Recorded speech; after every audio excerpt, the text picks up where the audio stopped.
আসসালামু আলাইকুম, সবাই কেমন আছেন? আশা করি সবাই ভালো আছেন। তো আজকে একটা ভিডিও নিয়ে আসলাম, একটা বাথরুমের ওয়াল প্লাস্টার আর কি। তো এখানে দুইটা ওয়াল আছে আর কি। পুরাতন বাথরুম, টাইলস ভেঙে আবার টাইলস করবে, এই জন্য প্লাস্টার করছি। তো বাংলাদেশে যেভাবে প্লাস্টারের কাজ করা হয় এভাবে প্রায় একই রকম।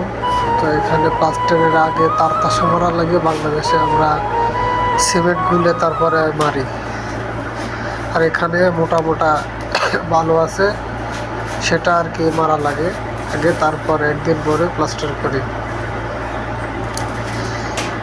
এখানে দেখতে পাচ্ছেন মাল আগে ধরিয়ে নিয়েছি, নিয়ে তারপরে পাটা মেরেছি, মেরে এখন আর কি যেগুলো ছোটো ছোটো শিট আছে সেগুলো ভরতেছি। তো বেশি ফিনিশিং করবো না, এরপরে টাইলস লাগাবে এই জন্য। তো এটা মিজান করা লাগবে আর কি।